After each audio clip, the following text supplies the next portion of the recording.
Greetings and salutation. This is Big J Triple X. Now, I hope y'all enjoyed my last video on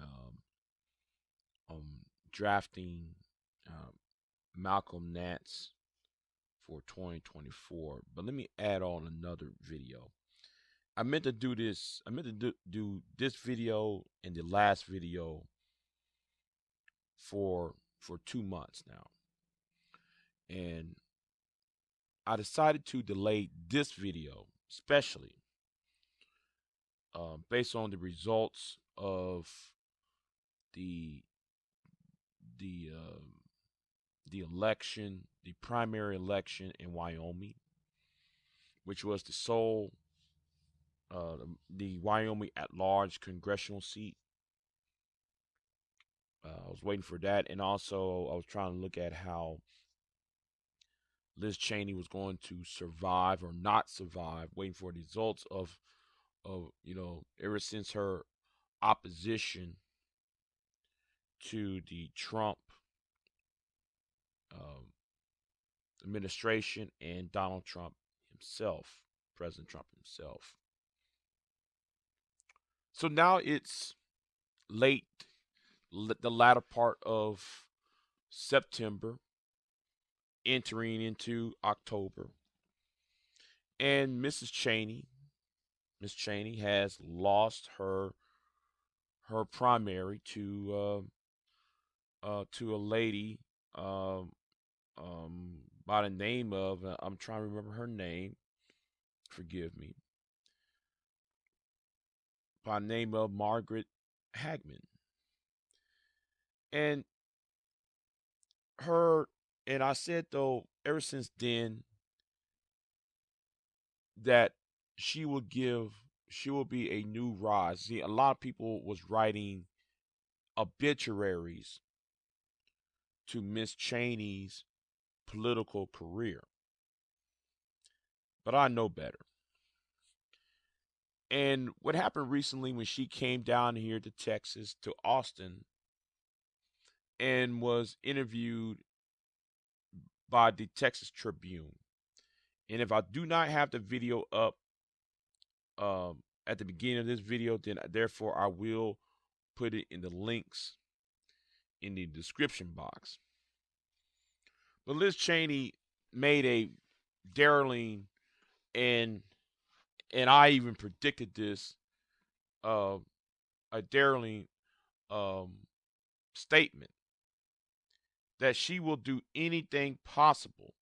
The first thing she said, she will she put out hints for a presidential run of her own. Then she also said if Donald Trump wins the nomination in 2024 and or the presidency seat itself, she would no longer be a Republican. But what I find very troubling is that, well, not troubling for me, but the opposition. What I observe is that a lot of people need to realize we are in a middle of another realignment. We are of another realignment where political parties and ideologies are about to switch over. And this is similar from, I said, anything from the post Obama era till up till to now.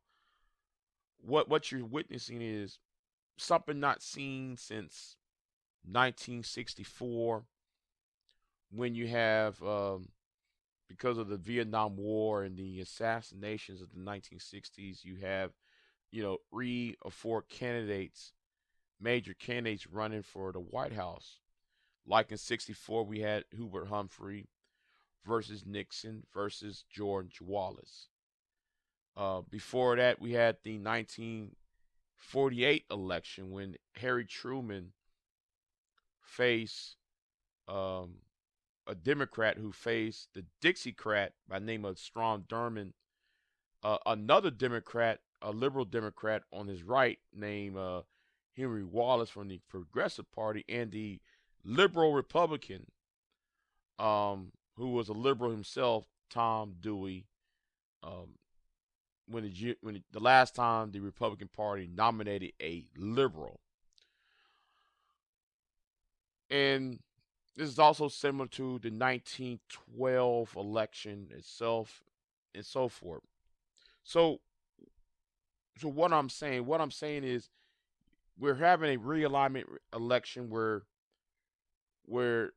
strange bedfellows will be created, and is also a good thing and a bad thing for America.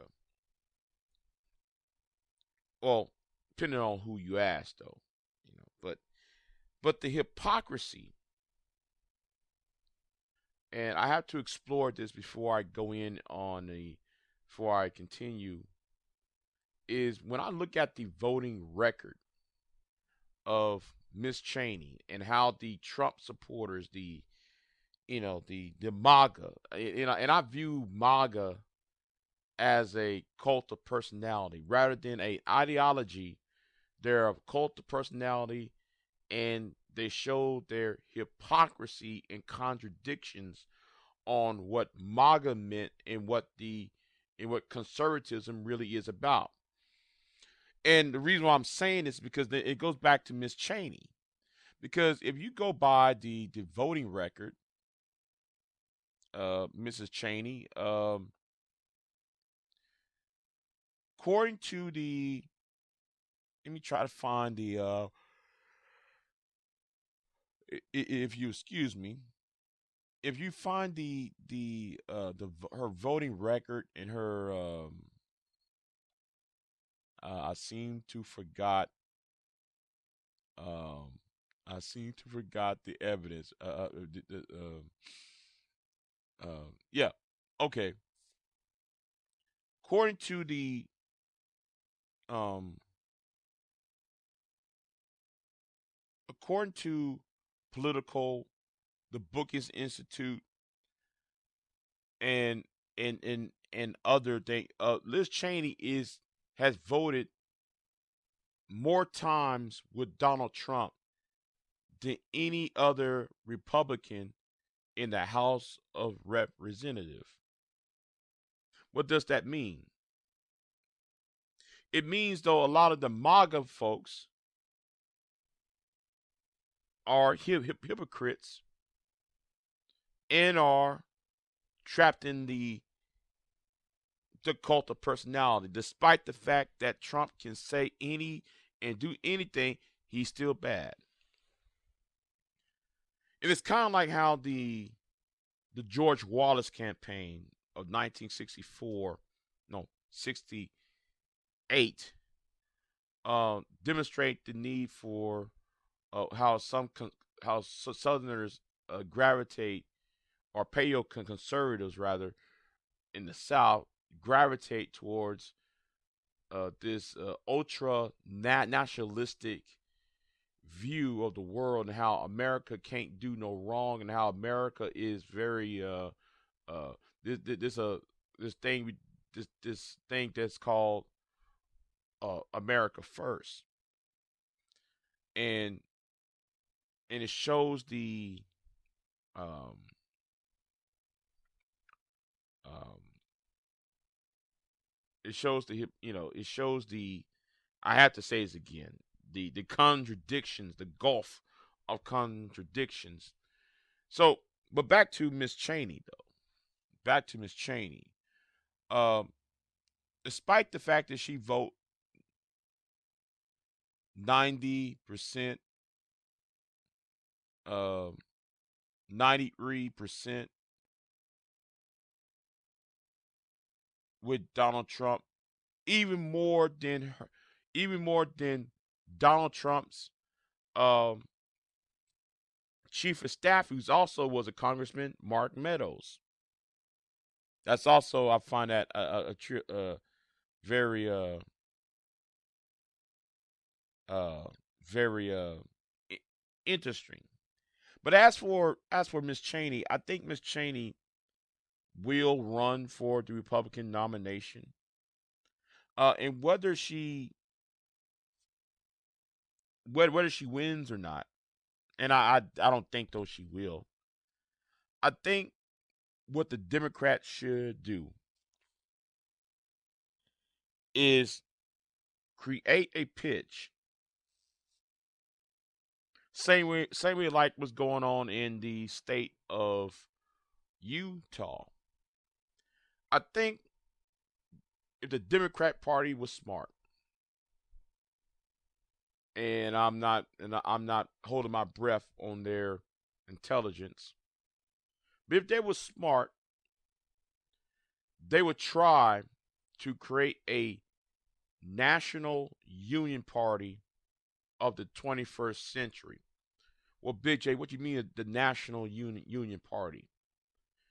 See, the thing is, in order to defeat Trumpism and also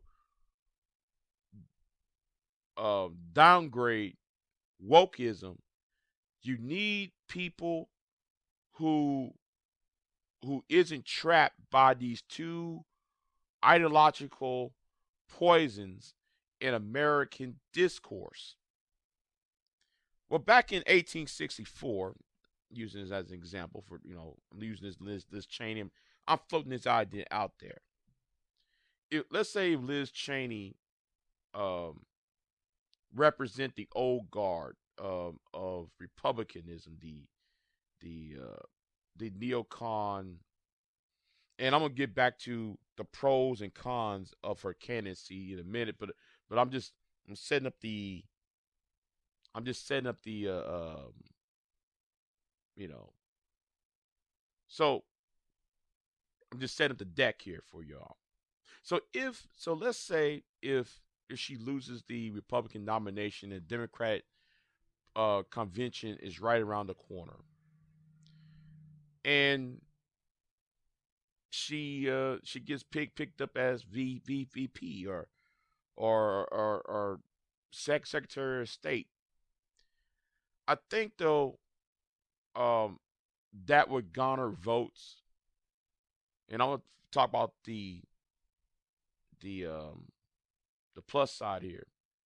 I think that would help women who are um,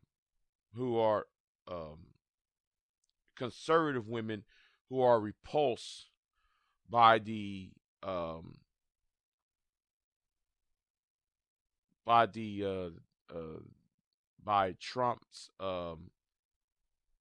sexism and his chauvinistic views, and how and based on his fan base as well.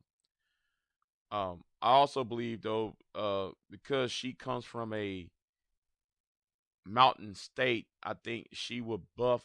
I think states um, like Utah will turn Democratic. Should she becomes a Democrat or becomes a league or form an alliance with the Democratic Party at that point? Should they be smart or in this national union party? You know, um, so I think though that will be a positive. But here are the negatives for Miss Cheney. The negatives for Miss Cheney in her new rise. The negative Cheney is her conservatism. Should she be in this new national union party, and being teamed up with liberals who are not woke, especially those who are not woke and moderates, she would have a problem with the neocon positions when concerning the state concerning the state of Palestine. Um, her the neocons um, belligerent policy towards Iran, and the upward the militarization towards the Russians. Um, and based on her father's legacy as vice president under George W. Bush, nobody don't want another war in the Middle East, much less war anywhere else in the world. So I think that's a negative on that point. Um, I believe though, however, she would draw. Going back to the positive side, she would draw um, conservative Republican women away from the nationalistic, almost fascist, uh, uh, pedo conservative Trumpism. Um, so that's what I'm going to say on that. Yes, I think though, in order for Miss Cheney to be a key player in 2024, the Democrats, if the Democrats won't want to use her, they would have to create a new National Union Party, similar to what Andrew Johnson did with Abraham Lincoln in the election of 1864, when that election was happened during the Civil War, which Abraham Lincoln won a second term. So anyway, like, share, subscribe, and I'll see you next time. And peace. I'm out.